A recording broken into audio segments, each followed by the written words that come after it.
Welcome. This is a special episode of the Daily Wrestling News Show where we are on a mission to teach, learn, and remember the history of professional wrestling with everyone that wants to join us. My name is Ryan Joy, and I am joined on this special live episode with the one and only John DeConnie. John, how are things going today? Good. Well, we had some interesting stuff going on last night, and here we are to chat about it. Absolutely. So what we thought we would do is we would talk about these Tales from the Territory, the new show that debuted on Vice TV last night. And it's kind of in our wheelhouse a little bit. You know, we are talking about the history of pro wrestling each and every day in the podcast. And we thought this show's coming out. It's really in our wheelhouse. We're going to watch it anyway. So why don't we come on and just, react to it, I guess, because it certainly is some really good material. Yeah, there was a lot of learning going on last night because as we just got through telling each other in pre-production, hadn't heard any of that stuff before. It's just incredible. It's really incredible that you and I are two people that combined together have probably watched thousands of hours of wrestling documentaries. We've, of course, watched all this wrestling where, you refer to different things and whatnot. And to be able to watch something like this, that everything is new. Everything we're hearing is new. Now, we watch Dark Side of the Ring and we know generally what subject matter we're leaning into. But this is totally fresh to us, which is really cool. Yeah, like you said, Dark Side of the Ring, you're hoping to get that behind the scenes stuff of these, the umbrella subject for any episode is something that you almost always absolutely know, and maybe even know pretty in depth. And you're hoping to get something behind the scenes and who was there and who has a different story. Last night, it was just a bunch of old veterans sitting around and telling stories that I think even a couple of them hadn't heard some of the other stories. And Sure. like you said, it was all new to me. I was really excited for the show. I had heard a podcast with Evan Husney, who is one of the creators, just that day, yesterday, and he was kind of talking about what they were doing. So if you don't know, this show is from Vice TV and $7 Productions, $7 being The Rock's production company. And it's also from the creators of Dark Side of the Ring, Jason Eisner and Evan Husney. So it's an interesting contrast because Eisner and Husney have had this really great run doing the Dark Side episodes. And that's literally what it is. It's like the dark underbelly, bad stories, like the real nasty stuff that's happened in wrestling.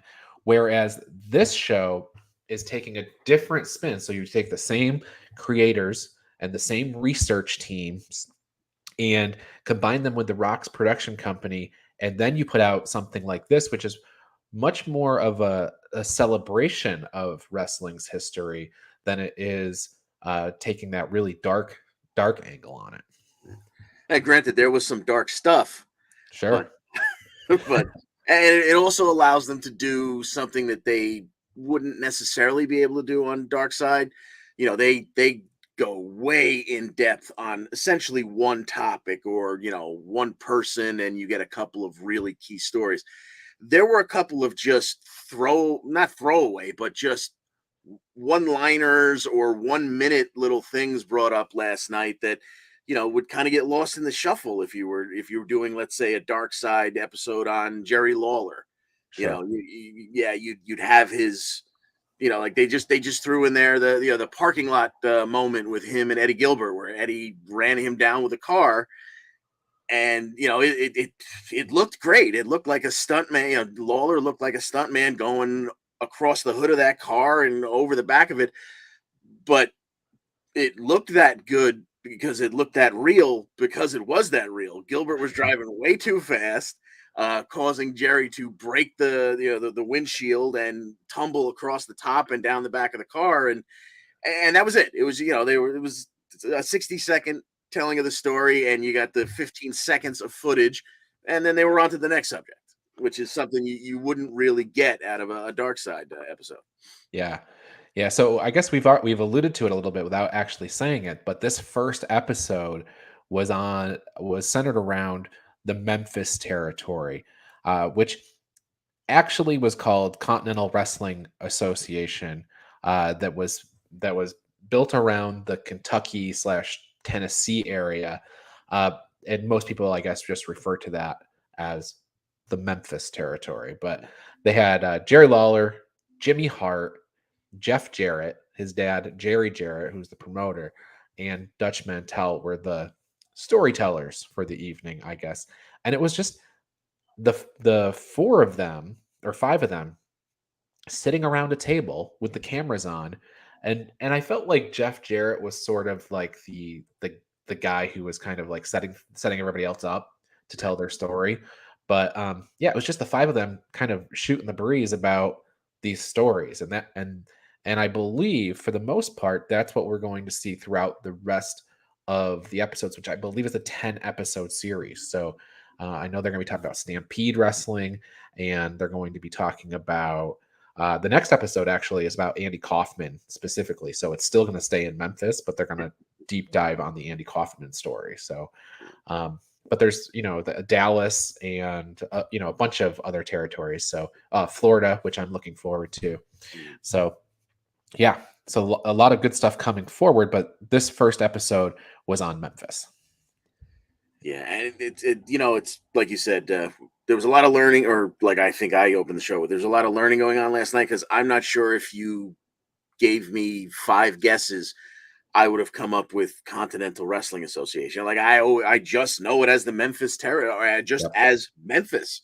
Yeah. I might have guessed USWA, who they joined with at the end as they were kind of going out of business, but I never would have come up with CWA. I don't think I've ever heard it referred to that way. Yeah, I was gonna. One of the things I was curious to ask you: did you ever watch anything out of this territory? I mean, probably not live or anything, but like at any point, did you see any tape or anything from this that you can recall? Because as they went out of their way to remind us all, so many people pass through that territory. I think even the maybe the Undertaker documentary that we saw this year probably had a little bit of him making his quick stop there early on. Like a lot of, so I've seen like little, 30-second clips of that Mhm. territory, but there's never been any reason for me to sit down and watch a full match or an episode of any of their old TV. Yeah, same here. I never saw any of it. When they showed that clip of Eddie Gilbert running over Jerry Lawler, that looked awful familiar. Like I had seen that Right. someplace, but I never watched the full show that it was within. I know that it would have been on something probably documenting Jerry Lawler's career or something that I would have watched. So Right. um completely fascinated by it. I know if you a lot of people this is prime like tape trading days, right? Like so if you had a satellite dish or something during the time period this was going on and you could pick up the Memphis stations, Mm. this is something people would trade about and stuff. But so the show opens up their little intro, which I assume is going to be a little bit different each week. Mm. But the part that will stick is The Rock does a voiceover. He says, "In the golden age of professional wrestling, when the wrestling business was protected and the passionate fans still believed, the world of the squared circle was divided into territories. What you're about to hear are the stories of those fabled days from the road and the ring, told by the legends that lived them." I thought that was pretty perfect, particularly because the subtitle for this Memphis episode was "Where Wrestling Was Real." And they, it's funny. And as we get to the end, when we start talking about maybe the legacy of Memphis, it's interesting that that's the tagline. But these guys went through a lot of effort in their storytelling to talk about how real the product was presented as. And it opens up with uh, Jeff Jarrett kicking things off, and he's talking about how wrestling in the territory days was a lot more like the Red Sox versus the Yankees, and today is a lot more like Broadway. Yeah. So really interesting. And then Jerry Lawler quickly pivots off that and talks about a sign that hung in the office that said personal issues draw money. And when I saw that, I couldn't help but think of the Young Bucks and CM Punk and whether that'll draw money at any point in the near future. But Yeah. um so yeah, wrestling was real. Yeah, yeah. They were even going back a little bit, the whole Edge, Lita, Matt Hardy thing. Like, if something's going on, let's put it in front of let's tweak it up a little bit, just enough, and put it in front of the cameras because there's nothing more intriguing than things that happen in real life. You can make up great storylines, but sometimes something stupid happens in real life, and that's a lot more compelling than anything you could have sat down and come up with on your own. So put it in front of the cameras. Brett and Sean, is another example of one of those personal issues that everybody knows about that. Um, you know, I think it was really clear after Montreal, but which we'll talk about next month. But when Owen Hart stayed behind, like I feel like everybody right there wanted to see Owen Hart face off with Shawn Michaels, and they never really got it. I think we Yeah, had like one match afterwards, but man, I always felt like that would have sold a lot of pay per view. So it's to their not. point, now a throw. You were talking about like the throwaway lines, and you talked about that Eddie Gilbert thing. Um, Interesting. Another kind of throwaway line, it's probably in the middle of the episode, was Jimmy Hart said that 7 out of 10 TVs in the area were tuned into Memphis wrestling. He said shops would close and farmers would come down off their tractors to watch. And I just thought, man, that's incredible. We always hear about how popular wrestling was during these territory days. And I guess that's a case in point of like the popularity of wrestling at the time. Yeah. And the other thing about that, within that same kind of maybe 30 seconds that Jimmy was talking about that was Saturday morning wrestling. Yeah. So the territory, for lack of a better term, shut down on Saturday mornings to watch that live broadcast. And like you said, 7 out of 10 televisions in that area were all tuned in to watch Saturday morning wrestling. And Incredible. it's on it by today's standards, it would be unprecedented. Yeah. I did an interview with Bruce Owens, who is he's been in the business for 50 years. He was a ring announcer and a referee. He's a referee today. Down here in Florida. And so he worked through all the NWA days down here. You can see him ring announcing in Clash of Champions that was in Miami at the Night Center. And he explained to me that during those days of the territory here, that they would sell out the Night Center, which is the building that AEW runs, week after week after week. So you're drawing, it's a 5,000 seat building, I think. And you would draw that number of fans from the same market every week. Now, AEW ran Jacksonville for a bunch of weeks in a row and did not do the same thing. It's by today's standards, like the popularity is not where it was back in the when wrestling was real, as they said in this thing. So that's the time that we're kind of like steeped into with this show. And John, we heard a lot of really, really good stories. Was there one that like stuck out the most to you that was like, holy shit? Well, there definitely was one. If this was going to be if there was going to be one story to be a standalone episode, there's the one that really sticks out. But I'll leave that for you because you and I were texting back and forth about it. I'll go to my second favorite story in the episode, and that was Dutch and Jeff Jarrett wrestling in front of a symphony. Bizarre, right? Totally odd. They had built a ring and lower. It was in the orchestra pit. So this was a night at the theater for the highfalutin in the area. Right. And I guess the encore, the end of the show was this percussion specialty that was going to they were going to try and build a symphony around the moves in this wrestling match. And Dutch Mantel goes on to say that he didn't. They asked him if they wanted to practice it, I guess, because the symphony kind of wanted to get an idea of where the spots were going to be in the match. And he was like, "Hell no! We're traveling 52 weeks a year. I'm tired. I'm not going to wrestle for you before I wrestle for you." So they were kind of playing it on the fly, and so the percussion starts. The ring raises out of the orchestra pit and is now in the eye line of the fans. And as they go on to say they weren't necessarily into it all that much to begin with, but they took them on the rise and the fall of your average wrestling match, and the good guy wound up winning. And by the end of it, the fans were really into it. And that match holds the distinction of being the only match that exists in perpetuity in the Smithsonian. Yeah. So Dirty Dutch Mantel and Jeff Jarrett are in the Smithsonian due to this match. And point of note, there's a story coming up on our podcast that had the same finish.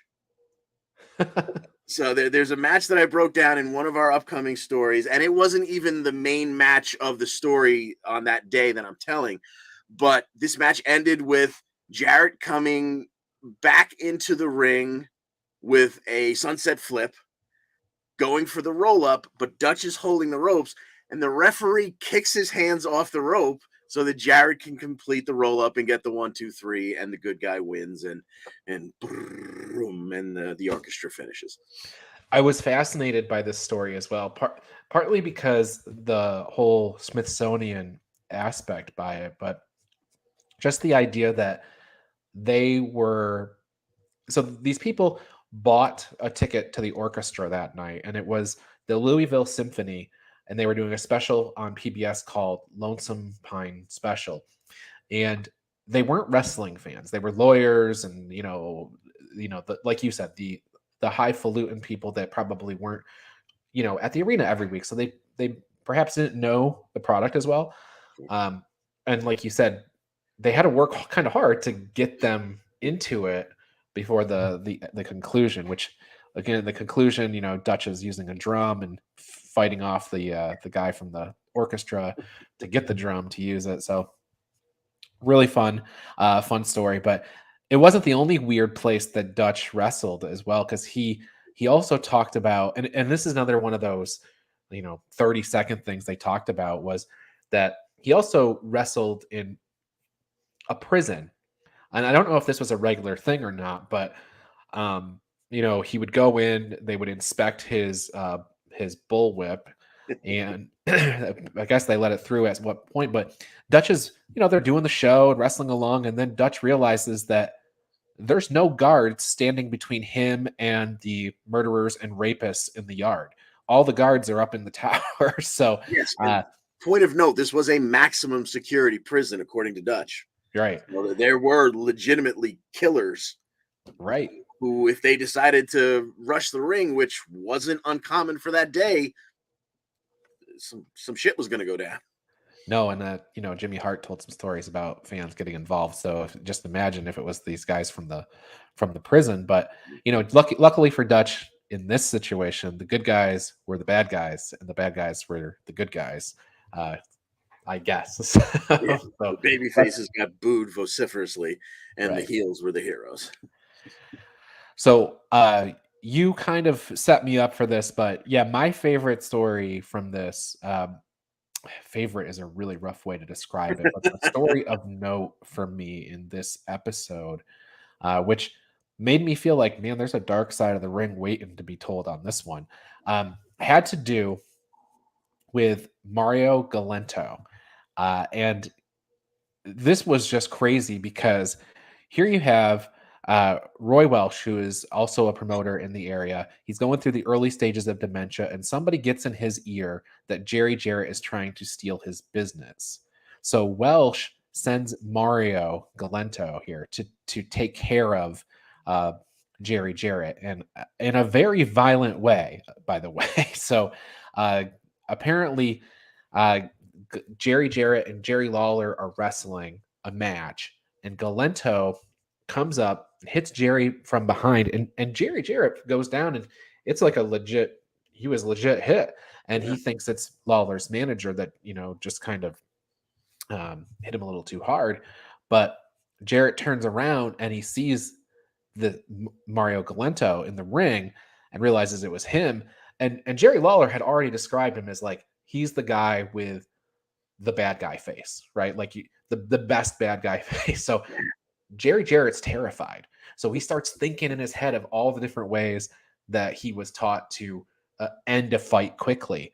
And the one he resolves himself on is pulling out Galento's eye. And he stands up and he does it. And the eye is laying on the canvas. And you'd think that would end the fight, but it doesn't. so, so seeing kind of what's going on, Lawler and his manager start beating on Galento. Galento kind of rolls out of the ring, and sort of, I guess, retreats a little bit.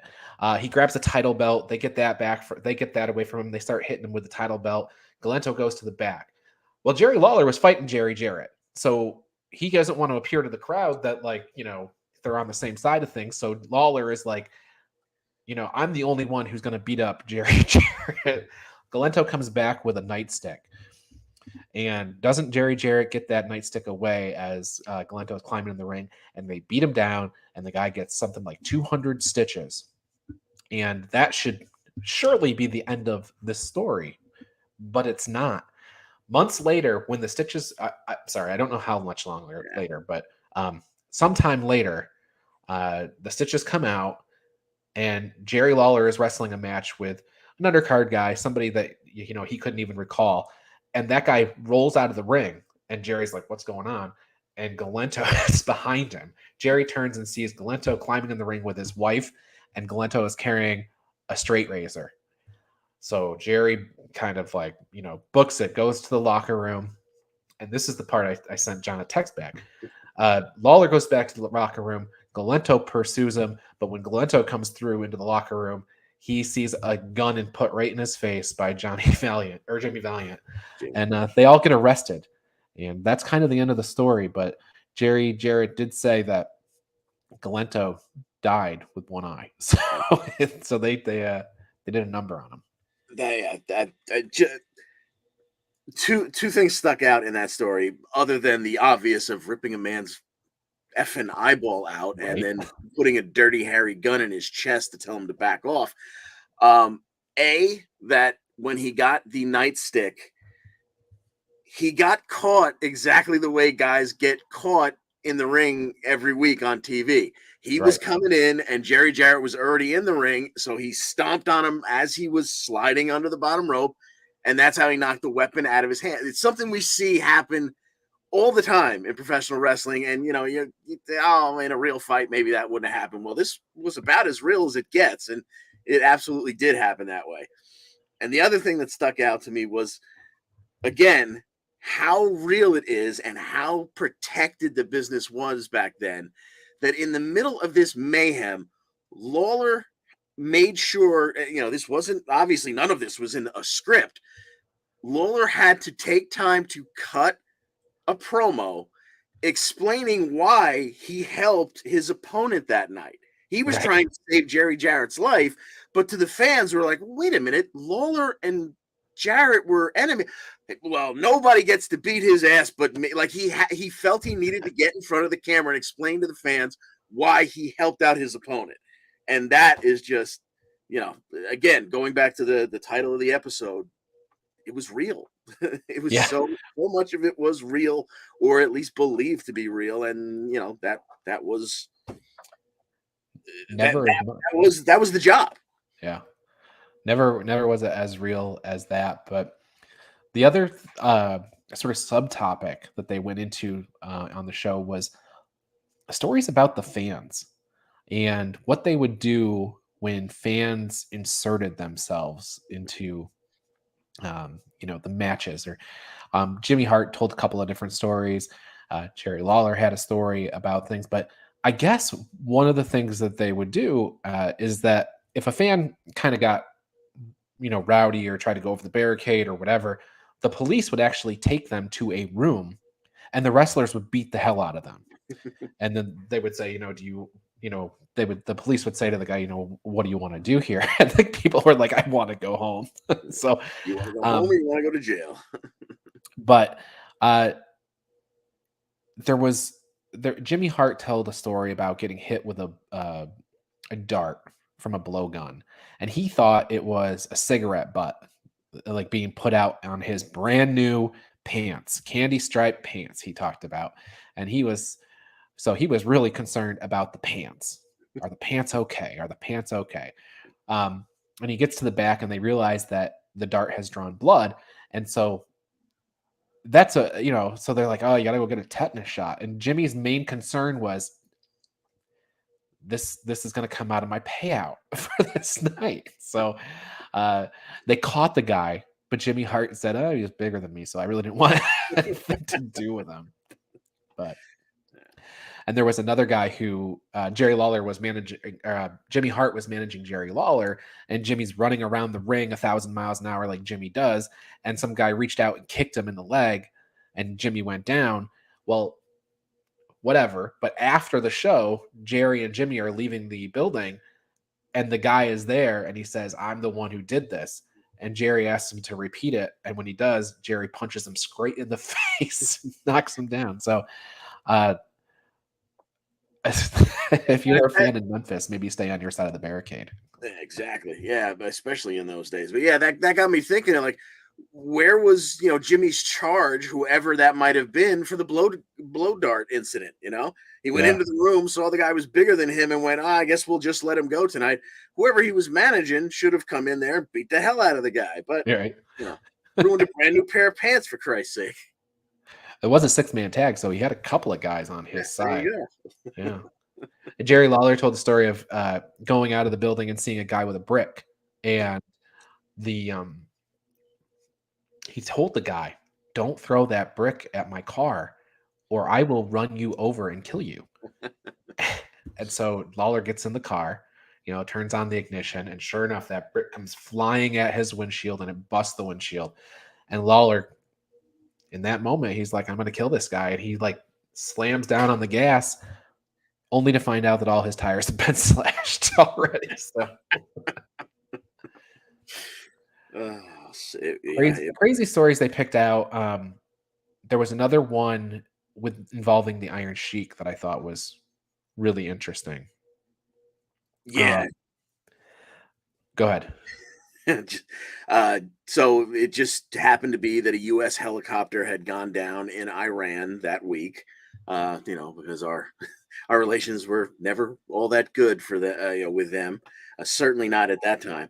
And there's Jimmy, Iron Sheik is cutting his promo that, was probably entertaining and hilarious, but you probably could barely understand what Sheik was saying. Right. But there's Jimmy waving the Iranian flag behind him. And tell him, Sheiky, tell him, baby.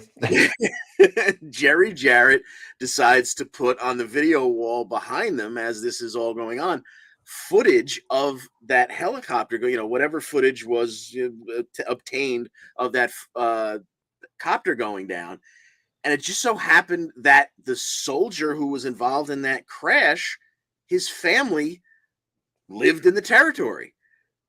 Not just in the territory, but nearby, were watching and called in and threatened. They were coming down there with guns to get, obviously I'm sure they hated the Sheik too, but Jimmy Hart is the American who's a turncoat who's waving the Iranian flag. They're coming after him. And you can take over the rest because there's more to it. But yeah, I guess in the end, that particular night, they sequestered Jimmy and the Sheik away. They diffused the situation.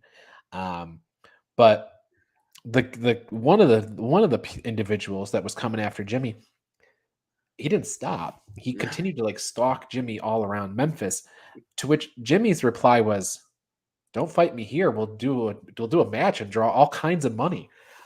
So I guess then the guy was dogging Jimmy. When are we going to have that match? When are we going to have that match? So Just, this is the bizarre stuff when things got, kind of real for people. The stuff that would happen. I know from watching some of the different Randy Savage documentaries and stuff that Savage was a guy who he was kind of in the outlaw territory, right? For a while. They didn't touch on that in this Tales from the Territory episode, but I know that, he was working on getting into the business or whatever. And he was, him and his family were kind of working on the competition and stuff like that. Well, at some point they get into this Memphis territory, and there's a whole story about Randy Savage in a Waffle House getting in a knife fight, and Savage ends up having a butter knife. And then the cops are there, and they try to spray Randy with mace, but Randy ducks and the guy hits the cop behind it, Randy. So like very like Barney Fife type, Keystone Cop type of situation. But so lots of really great stories. I do love this. I do love that they're doing this show. John, was there anything else of note on the show that you want to talk about specifically before we kind of like wrap things up and talk about what they were saying about the legacy of Memphis?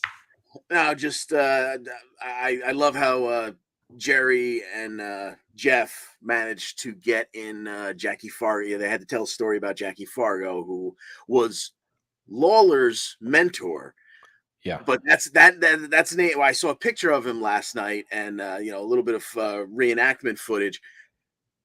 I know the name only because Jeff Jarrett. It's always on Jeff Jarrett's tongue anytime he finds himself opposite Ric Flair. Yeah. Because Fargo is the man who invented the strut that Right. Flair would make famous. So Yeah. it was nice to see and hear a little story about him, and see a picture of him. I had never. I'm sure I could have Googled it and seen it, but I just never bothered to. Got to see him last night, and just little things that they dropped in like that. It's like, okay, I've heard of this before, and I wouldn't be able to pick this person out of a lineup, but okay, now I know what the person looks like. Yeah. Yeah. He's one guy or one, legendary character from that perspective. He's trained Jerry Lawler, one of the all-time biggest stars in that area.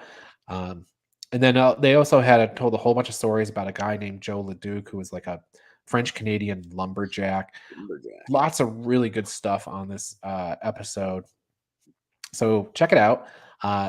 And also, John and I will be back next week to talk about the Andy Kaufman episode. So that'll be a lot of fun. John, have you seen? I mean, I've seen Man on the Moon movie like 100 years ago, but I'm a little bit more familiar with this, so it'll be interesting to see what we learn in that regard.